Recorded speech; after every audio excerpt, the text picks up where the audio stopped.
எல்லாருக்கும் வணக்கம். நான் உங்களோட ஸ்ரீதர். இன்றைக்கி ஒரு புது வீடியோவில் உங்கள் எல்லோரையும் சந்திக்கிறதுல ரொம்பவே மகிழ்ச்சி. இன்றைக்கி நம்மளோட பண்ணையில் குழந்தைங்க சினமன் ரோல் செய்யணும்னு ஆசைப்பட்டாங்க. அதனால் அவங்க செய்கிறதுக்கு நாம் சொல்லி கொடுத்துட்டு இருந்தோம். அந்த டைமில் சும்மா இருக்கும்போது இந்த பக்கம் ஒரு கூடை ஒன்று செய்யலான்னு கூடை செஞ்சோம். அதை தான் இந்த வீடியோவில் பார்க்க போகிறோம். வாங்க. காலையில் மழை பெஞ்சிருந்தது. அதனால் நம்ம ஃபுட் ஃபாரஸ்ட் எல்லாமே சுற்றி பார்க்கலான்னு சொல்லி போயிருந்தோம். போனப்போ நம்ம பார்த்தோம் நிறைய வாழை மரம் எல்லாமே கீழே சாஞ்சிருந்தது. சரி, இதோட மட்டையை வச்சு நம்ம ஏதாவது பண்ண முடியுமான்னு யோசிச்சுட்டே இருந்தேன் காலையில். அதுக்கப்புறமா வீட்டுக்கு போனப்போ யூடியூப்பில் எதர்ச்சியாக ஒரு வீடியோ வந்தது. இந்த வாழை மரத்து மட்டையிலேருந்து நம்ம பேஸ்கெட் பண்ணலாம் அப்படின்னு சொல்லிட்டு. சரி, ஓகே, சும்மா கிடக்கிற மட்டையை நம்ம வேஸ்ட்டாக விடணும், அதை வச்சு நம்ம ஏதாவது செஞ்சு பார்ப்போம்னு சொல்லி சும்மா எதர்ச்சியாக ஒரு 4 மட்டை மட்டும் பிச்சுட்டு போய் செய்யலான்னு ஆரம்பித்தேன். அது செய்யும்போது அது பார்க்குறதுக்கு ரொம்ப அழகாக இருக்கவே மறுபடியும் இன்னும் கொஞ்சம் நிறைய மட்டைகளை பிச்சு கொண்டு போயிட்டு பாஸ்கெட்டை நல்லா பெருசாகவே பண்ணியிருக்கேன். பாஸ்கெட் செஞ்சுட்டு இருக்கும்போது ஒரு ஐடியா வந்தது. நம்மளோட கெஸ்ட் ஹவுஸோட கிச்சனுக்கு லைட்ஸ் எல்லாமே போடணும். இதுக்கு முன்னாடி சுரக்காயை வச்சு லைட் பண்ணியிருந்தோம். அதே போல் ஏன் இந்த பாஸ்கெட் வச்சு பண்ணக்கூடாதுன்னு ஐடியா வந்தது. அதனால் பாஸ்கெட்டை பெருசாக பண்ணிவிட்டு நம்ம அதில் லைட்டு போட்டு வைக்கலாம் அப்படின்ற ஐடியாவை இப்போது இம்ப்ளிமெண்ட் பண்ண போகிறோம்.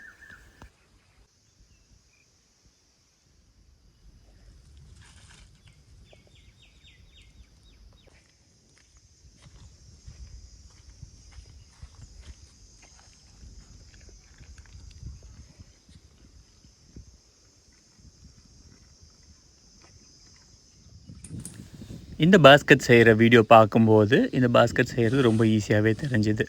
ஆனால் அந்த நார் எல்லாமே பிச்சுட்டு அதுக்கப்புறமா உட்காந்து அதை செய்ய போகும்போது தான் இது ரொம்ப ஈஸி கிடையாது. ரொம்ப நேரம் பிடிக்கும் இந்த பாஸ்கெட் செய்கிறதுக்கு. இந்த கான்செப்ட் எல்லாமே ரொம்ப சிம்பிள் தான். அந்த டெக்னிக்கும் ரொம்ப சிம்பிள் தான். அது எல்லாமே காம்ப்ளெக்ஸ் கிடையாது. ஆனால் ரிப்பீட்டடான டாஸ்க்கு தொடர்ச்சியாக பண்ணிகிட்டே இருக்கணும். இந்த மாதிரி ஒரு பாஸ்கெட் முடிக்கிறதுக்கே 4 மணி நேரம் ஆகிடும்.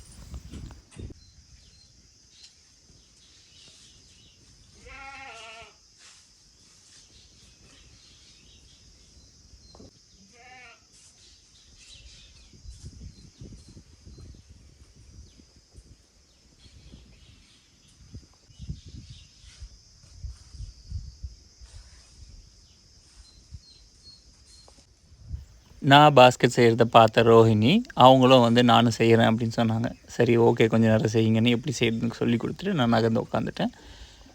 ஒரு மணி நேரம் செஞ்சுருப்பாங்க. அதுக்கப்புறம் அவங்களுக்கு இன்ட்ரெஸ்ட் மாறிடுச்சு. அதனால் அப்பா நீயே செஞ்சிடுன்னு சொல்லிவிட்டு கிளம்பி போயிட்டாங்க. இருந்தாலும் அந்த 1 மணி நேரம் குழந்த ஒரு புது விஷயத்தை கற்றுக்கிட்டாங்கன்னு எனக்கு சந்தோஷம்.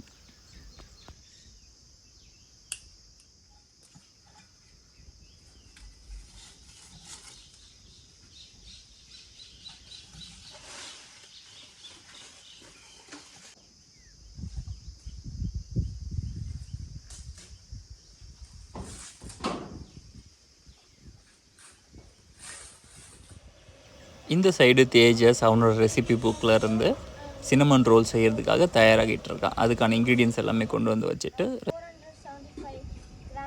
அதோட அளவுகளை எல்லாமே கரெக்டாக அளந்து ஒரு பாத்திரத்தில் போட்டு கலக்கிறதுக்கு ரெடி ஆகிட்டுருக்கான்.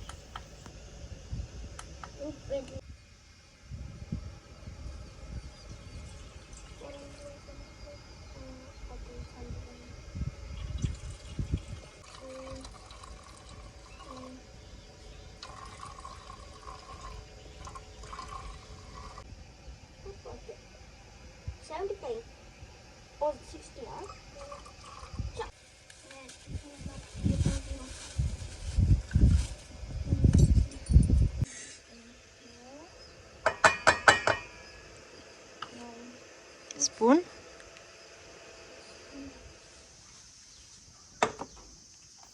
சினமன் ரோல் செய்கிறதுக்கு அந்த ரோல்குள்ளே வைக்கிறதுக்கான ஸ்வீட் தனியாக செய்யணும். அதுக்கப்புறம் அந்த ரோல் தனியாக செய்யணும். அந்த ரோல் செய்கிறது நம்ம சப்பாத்தி மாவு பசைகிற மாதிரி மாவு பசைஞ்சிட்டு இந்த ஸ்வீட்டை ரெடி பண்ணிவிட்டு நடுவில் பூர்ணம் வைக்கிற மாதிரி கொழுக்கட்டைக்கு நடுவில் ஃபுல்லாக தடவிட்டு அந்த ஷீட் அப்படியே ரோல் பண்ணி கொண்டு வந்துட்டு சின்ன சின்னதாக கட் பண்ணி நம்மளோட அவனில் வச்சுட்டோன்னா சினமன் ரோல் ரெடி ஆகிடும்.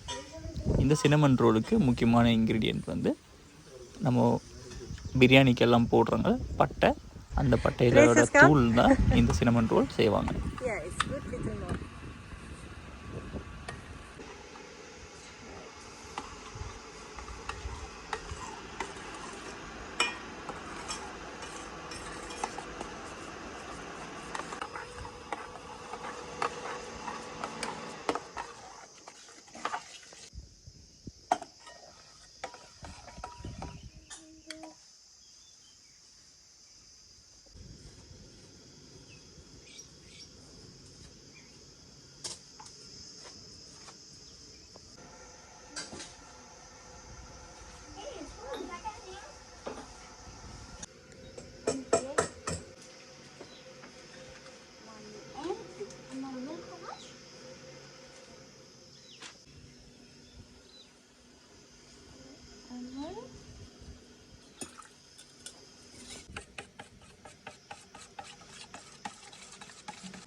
Coming together, right?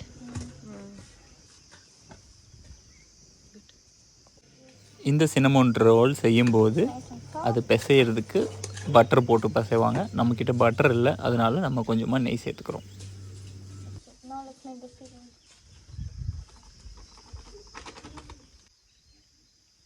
நாட்டு சர்க்கரை, நெய், அதில் ஒரு முட்டையை உடச்சி ஊற்றி இது நல்லா கலக்கி அதில் சினமன் பவுடர் 2 டேபிள் ஸ்பூன் போட்டுக்கிட்டா இந்த நடுவில் வைக்க போகிற ரோலுக்கான ஸ்வீட் வந்து ரெடி ஆகிடும். இதை நல்லா மிக்ஸ் பண்ணி வச்சுக்கணும்.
They look like dumplings.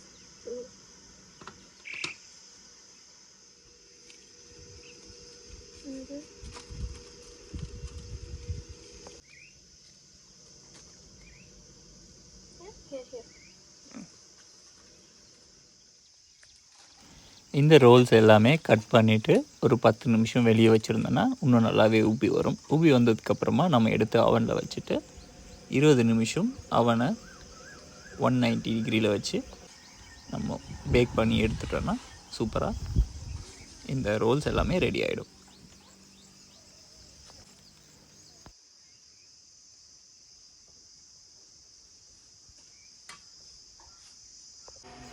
ஒவ்வொரு அவனுக்கும் டெம்பரேச்சர் ரேட்டிங்ஸ் மாறுபடும். அதனால் உங்கள் அவனுக்கு ஏற்ற மாதிரி கரெக்டான டெம்பரேச்சர் வச்சுக்கோங்க.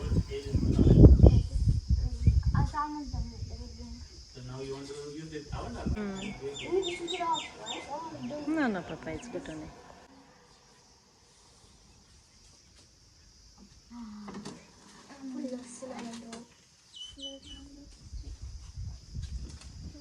See all this milk. Is it cinnamon?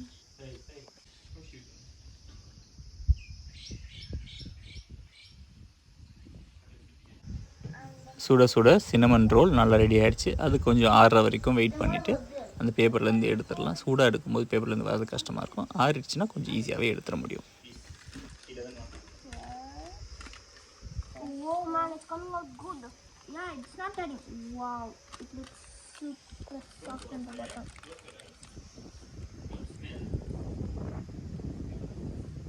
It's nice and brown on top.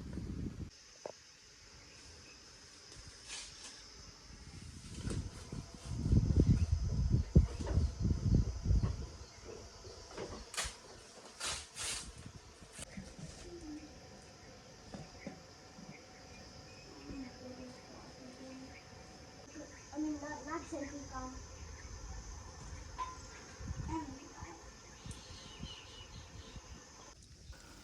ஒவ்வொரு சுற்று இந்த பேஸ்கெட்டை செய்யும் போதும் இது முடித்தா எவ்வளோ அழகாக இருக்கும் அப்படின்னு சொல்லி ஆர்வம் இன்னும் அதிகமாகிட்டே இருந்துச்சு.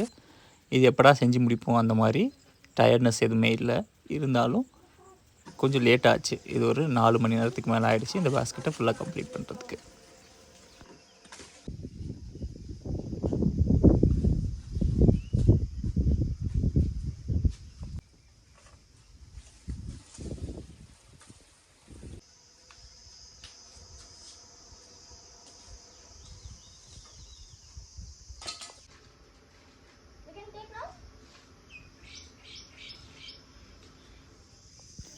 3/4 அடி ஹைட்டுக்கு அந்த பேஸ்கெட் செஞ்சதுக்கப்புறமா சரி இது வரைக்கும் போதும், இதுக்கு மேலே லைட்டு போட்டோன்னா நல்லா இருக்காது விட்டுருக்காங்க. அதோட ஸ்டாப் பண்ணிவிட்டு அதுக்கப்புறமா அது உள்ளே இருந்த பாத்திரத்தை கொஞ்சம் கொஞ்சமாக வெளியே எடுத்தாச்சு. இப்போது இந்த பேஸ்கெட்டை வந்து நம்ம 1.5 அடி ஹைட்டுக்கு வரைக்கும் பண்ணிக்கலாம். ஆனால் எனக்கு அந்த அளவுக்கு லைட்டுக்காக தேவையில்லை, எனக்கு 3/4 அடியே போதுன்றதுனால மீதி இருந்தது எல்லாமே நம்ம இப்போ கட் பண்ணிவிட்டு பேஸ்கெட்டோட ஃபைனல் இது பண்ண போகிறோம்.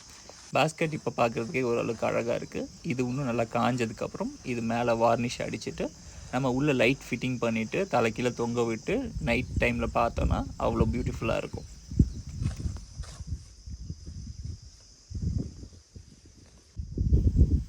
இந்த பேஸ்கெட்டில் வெளியே நீட்டிகிட்டு இருக்க நார் எல்லாமே நம்ம மடித்து உள்ளுக்குள்ளே அப்படியே சொருகி விட போகிறோம். இந்த மாதிரி பேஸ்கெட்டில் நார்கள் எல்லாமே ரொம்ப வளவழப்பு தன்மையாக இருக்கும், அதாவது வந்து மெருதுவாக இருக்கும், நேராக இருக்காது, நம்ம உள்ளே குத்தி எடுக்கிறதுக்கு கஷ்டமாக இருக்கும். அந்த மாதிரி சுச்சுவேஷன் நம்ம என்ன பண்ணலான்னா ஒரு கோணி ஊசி எடுத்துகிட்டு அந்த கோணி ஊசியை அந்த உள்பக்கமாக உள்ளே விட்டுட்டு அந்த ஊசியோட ஓட்டையில் இந்த ஓலைகளோ இந்த நாரையோ நுழைச்சிட்டு அது அப்படியே அந்த பக்கத்துலேருந்து கோணி ஊசியை இழுத்தோன்னா அழகாக இந்த நார் எல்லாமே மடிஞ்சு உள்ளே கரெக்டாக செட் ஆகிடும். அதுக்கப்புறம் இந்த பேஸ்கெட் காய காய அந்த மடிப்புகள் எல்லாமே பிரிஞ்சு வராமல் அப்படியே செட் ஆகிட்டு அழகாக இருக்கும்.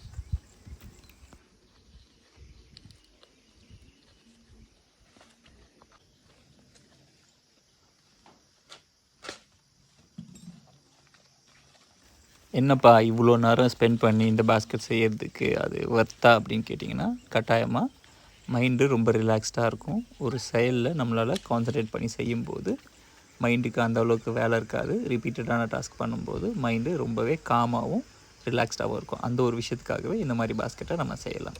இன்றைக்கான வீடியோ அவ்வளோதான். நாளைக்கு இன்னொரு வீடியோவில் பார்ப்போம். அது வரைக்கும் எல்லாருக்கும் பாய்.